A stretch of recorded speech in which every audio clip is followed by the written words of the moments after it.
واصف صاحب رحمۃ اللہ علیہ سے جب پہلی بار میں ملی تو اسی طرح سے ملی۔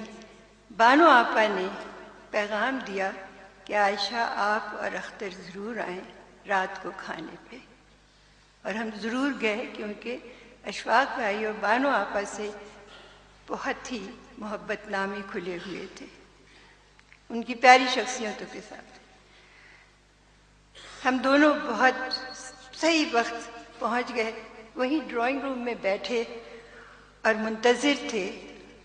تھوڑی دیر کے بعد دیکھا کہ ایک صاحب آئے اور سب کھڑے ہو گئے، اور میں حیران تھی۔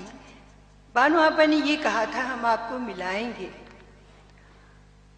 سب بیٹھ گئے اور بہت ادب سے بیٹھے، اور ہم بھی دونوں میاں بیوی ذرا ایسی موڈ میں تھے لیکن بہت احترام کے ساتھ دیکھ رہے تھے کہ کون شخصیت کس کی ہے، کون ہے۔ کھانے کی طرف جب جانے لگے تو اختر صاحب نے میرے کان میں کہا کہ یہ واصف علی واصف ہیں، تم جانتی نہیں ہو، یہ سعید کھوکر کے دوست تھے، اور سعید کھوکر اختر صاحب کے اس وقت کیپٹن تھے اور بڑے اچھے دوست۔ اور اس کے بعد ہوا یہ کہ ہم بڑے چھوٹے سے گھر میں رہتے تھے، نئی ہماری سروس تھی، میری تھی بلکہ۔ تو جب ہم ایک بڑے فلیٹ میں آئے تو ایک دن اختر صاحب آتے ہی انہوں نے کہا کہ دیکھو آج سعید کھوکھر آئیں گے اور واصف صاحب۔ تو میں نے کہا اچھا وہ صاحب آئیں گے، بانو آپا والے۔ ہمارے گھر میں جو بھی آتا تھا اپنے آداب کے لحاظ سے میں انہیں مخاطب واصف بھائی، سعید بھائی اور اس طرح سے۔ واصف صاحب کو بہت عرصے تک میں واصف بھائی کہتی رہی۔ بات کو بتاؤں گی کہ اس میں کیسا ایک دفعہ جو میرے اوپر گزری۔ حنیف رامے صاحب نے ایک مجلس میں بیٹھے ہوئے، چھوٹی سی گروپ بنتا تھا ہمارا، تو مجھے جیسے میں نے کہا کہ واصف صاحب ابھی تک نہیں آئے، تو واصف بھائی ابھی تک نہیں آئے، تو حنیف بھائی مرحوم نے برجستہ کہا کہ آپا یہ چھوڑ دو، تم کیا بھائی بھائی کرتی ہو؟ اور میں بہت روئی، وہیں بیٹھ گئے سب کے سامنے۔ بہرحال ابھی میں جس حوالے سے بات کروں گی اس میں واصف بھائی کہوں گی، کیونکہ اس وقت جب مجھے ڈانٹا گیا اور وہ بھی حنیف بھائی نے، تو میں بہت روئی تھی، اور وہ رونا جو تھا مجھے ابھی بھی یاد آتا ہے کہ انہوں نے یہ رشتہ کیوں ختم کروا دیا میرا۔ واصف صاحب اکثر تشریف لاتے تھے سعید کھوکھر کے ساتھ، اور پھر اس طرح آنے جانے میں بہت رسمی سی باتیں ہوتی تھیں، کچھ مقام کا پتہ نہیں تھا۔ ایک دفعہ ایک دوست کے پاس گئی ہوئی تھی، انہوں نے کتاب دکھائی اور اس پہ وہی تصویر تھی، تو میں نے کہا یہ تو واصف بھائی ہیں۔ کہنے لگیں کہ یہ بہت بڑے انسان ہیں، ایسے کیوں آپ بات کر رہی ہیں؟ بہرحال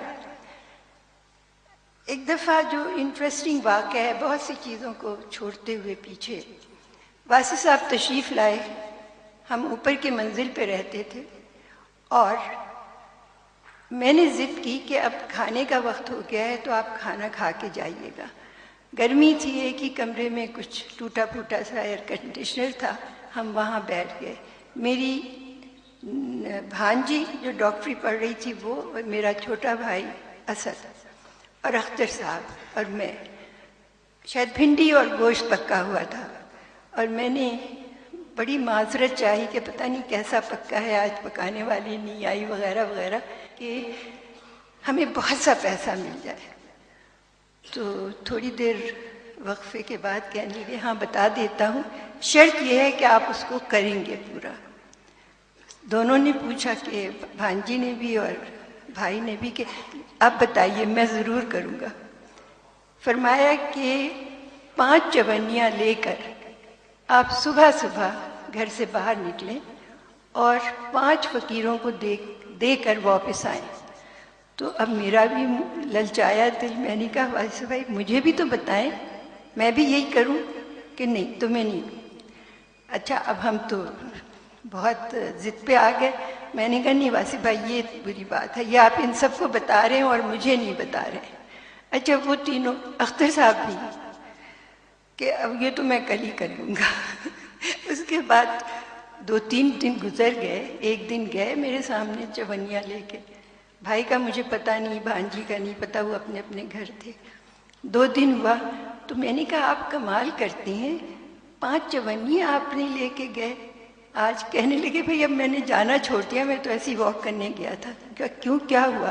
کہ بہت مشکل کام ہے، میں نہیں کر سکتا. میں نے واصف صاحب کو نیکسٹ ٹائم جب تشریف لائے میں نے کہا واصف بھائی یہ لوگ تو بالکل ناکارہ نکلے، کوئی نہیں اپنی دولت بنانا چاہتا ہے، میں کرنا چاہتی ہوں، مجھے بتائیں. اس وقت بھی بڑی سختی سے جواب دیا کہ نہیں تمہیں نہیں بتاؤں گا. اب میں بڑی جذبیت ہوئی کہ یا اللہ مجھے نہیں بتایا جا رہا ہے، میں سب سے زیادہ مظلوم ہوں، گھرداری ہے، یہ ہے وہ ہے. بہرحال مجھے نہیں معلوم تھا اس وقت کہ یہ کیا راز تھا. مجھے زندگی میں جو ملا اور کچھ کو میں سمجھ بھی سکی اور کچھ ایسی چیزیں بھی ہوئیں جو میں آج تک میرے لیے راز ہے. اور اتفاق کی بات ہے کہ ابھی جب میں آ رہی تھی علی میاں میرے ساتھ تھے، میری ایک دوست جو ہم سنگت میں چلنے والے، جو واصف صاحب نے کہا تھا کہ سنگت میں چلنا سیکھو.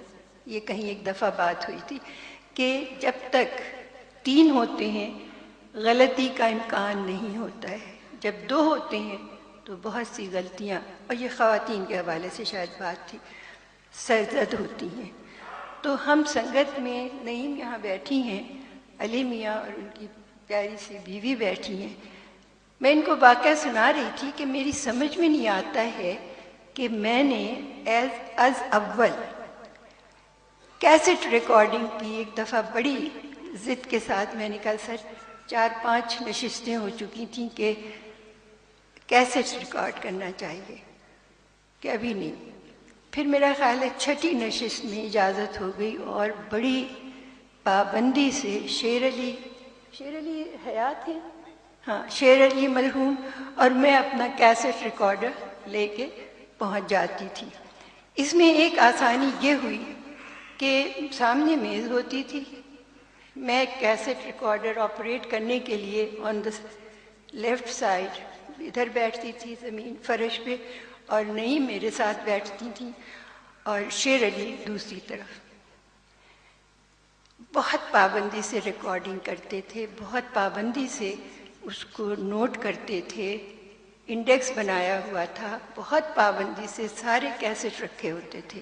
لیکن الٹیمیٹلی یہ ہوا کہ کسی نشست میں شریک ہونے والے کہ بیٹے نے کہا کہ وہ گیا ہوا تھا چائنا یا جاپان، اور اس کے پاس صرف 2 کیسٹ تھے جو وہ سنتا تھا، اور وہ 1 سال وہاں رہا. اور جب اس نے یہ کہانی سنائی تو ہم بہت مرعوب ہوئے.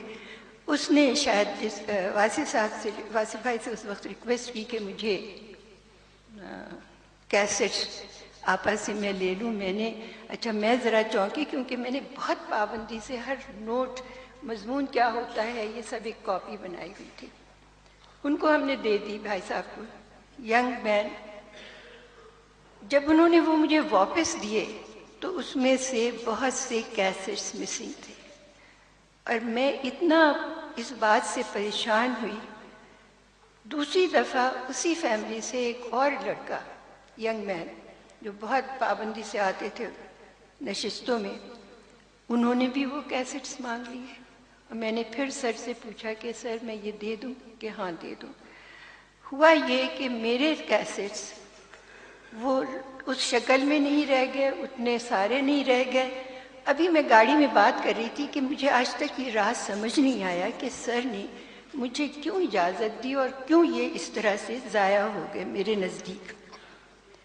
اور خود ہی جواب آ گیا کہ بی بی اگر آپ یہ رکھ کے بیٹھی ہوتی، کچھ اس طرح کا، مطلب ذہن ہی اپنا ہے، کہ یہ رکھ کے بیٹھی ہوتی تو صرف کیسٹس کی گرفتار رہتی.